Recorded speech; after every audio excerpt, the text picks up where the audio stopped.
So let's work through a few examples of this asymptotic notation. Here we have 5 different functions for f, and our question is which of these functions belong to the class big O of s log s? That is, which ones are asymptotically upper bounded by s log s? So keeping in mind the definition of big O, pause the video here and see if you can work out for yourselves which ones belong to big O s log s and which ones don't.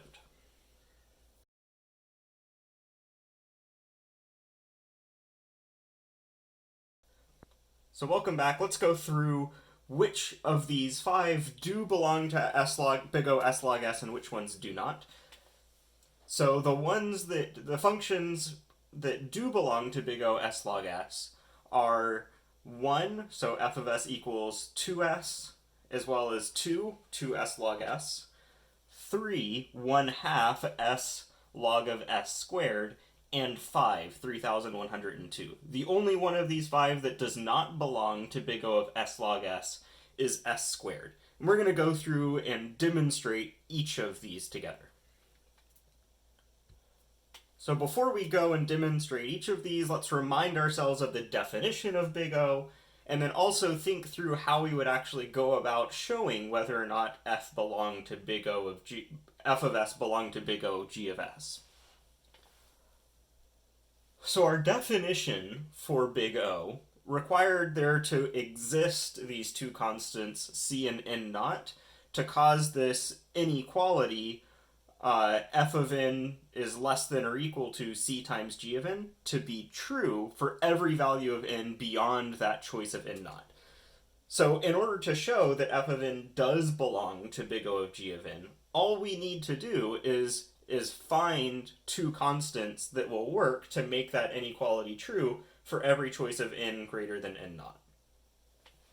On the other hand, to show that f of n does not belong to g of n, this is going to be a more complicated thing. The opposite of an existence proof is a non-existence proof, and we know that non-existence proofs are harder to solve.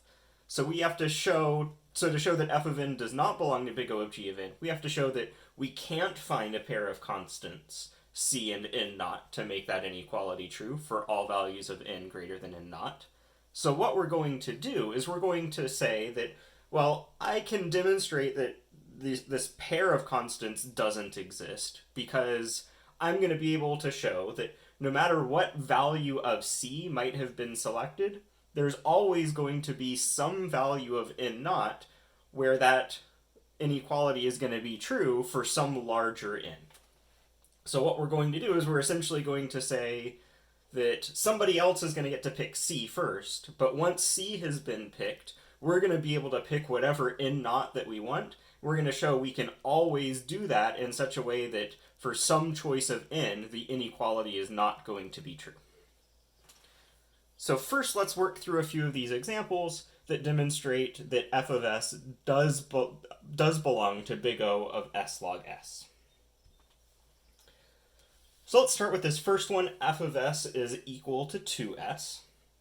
So in order to show that f of s it does belong to big O of s log s, what we're going to need to do is we're going to need to find a c and n naught pair to make f of n less than or equal to c times g of n for every n greater than n naught. So we just need to find a pair where this is going to work. So our goal, what we need to have is 2 times n is going to be less than or equal to c times n log n. So what values of c and n can we make this inequality true is what we're after here. So what I can do is I can sort of start canceling things out just to simplify. So let's cancel out my n's on either side, giving me 2 is less than or equal to c log n. And now I can make this 2 less than c log n inequality be true if I maybe let c be equal to 2 and n naught be equal to 10. When we look at log with no base, typically what we mean by that is log 10. It turns out that doesn't matter. But if we just assume the base of the log to be 10, then what we can do is say that whenever we had a value that was greater than 10 as n, then log n is going to have value greater than 1. And 2 times that is going to be greater than 2, which is going to cause this inequality to hold true. So therefore, we're able to conclude that 2s belongs to big O of s log s. The next example we're going to work through is this f of s equals 2s log s. And we're going to show that this one also belongs to big O of s log s.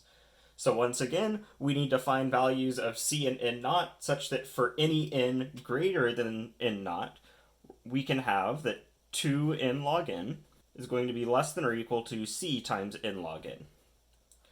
So once again, let me go ahead and just simplify some things so I can cancel out this n log n from both sides, giving me that 2 is going to be less than or equal to c. So I could pick any value for n I wanted to, as long as I picked a value of c that was at least 2, and this is going to work. So we can just say, let c be equal to 2, and let n not be equal to, I don't know, 1 or something. Doesn't matter. So now we can conclude that 2s log s belongs to the class big O of s log s.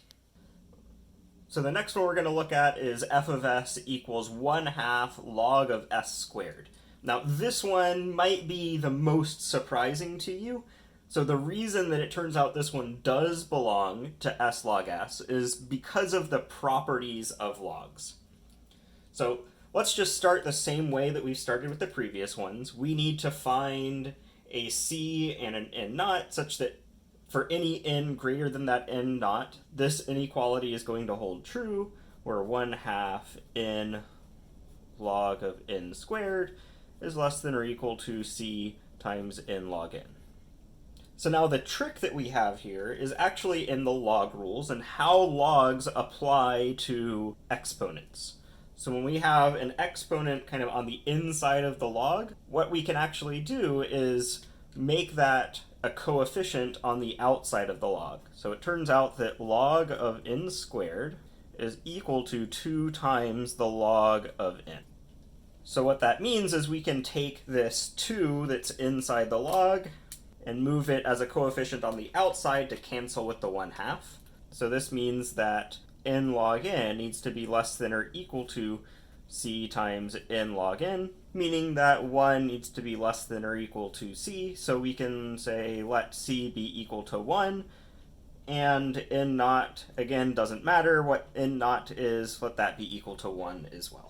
So now we can see that 1/2 s log of s squared belongs to big O of s log s. And now for our final example, let's do f of s is equal to 3102. So we'll start out the same way we have before. We need to find a c and an n naught to make the inequality 3102 is less than or equal to c times n log n. We need this to be true. So for this, what we can do is we can just maybe make c be equal to 3102, and then we'll just pick an n log n that we can guarantee is at least 1. So maybe we can say n naught is going to be equal to 10. That way n log n will become 10 as well. So this shows us that 3102 belongs to big O of s log s. So now this example is the tricky one. We're going to show that s squared does not belong to big O of s log s. And in order to do this, we need to do this non-existence proof in order to demonstrate that there is no pair of c and n naught that'll cause our choice inequality to be true. So the way we're going to do this is we're going to say for every choice of c, there exists a choice for n naught such that there exists a value of n that's greater than n naught, causing our inequality, the inequality we've been working with so far, to not be true. So that is, we need to show that there exists an n greater than n naught, which causes n squared to be greater than c times n log n. So if we can show that no matter what choice of C we picked, no matter what choice of C we picked, we can find an n naught such that there always exists an n larger than that n naught that causes this inequality to be true. Meaning that we can't make it so that there is always going to be a choice of C and n naught that'll cause the opposite of that to be true. So let's go ahead and just simplify things a little bit, and then things are going to get just a little bit hairy here. So we can divide out our n from both sides. So this is going to be true whenever n was greater than C log n. So the way that we're going to show that we can always find an n to make this inequality true, no matter the choice of C, is we're actually going to define n in terms of C. So since essentially C is going to get chosen first, and then after C is chosen, we can use C in order to find a sufficient value of n to cause this inequality to be true. So we're actually going to define n as a function of C, or in terms of C.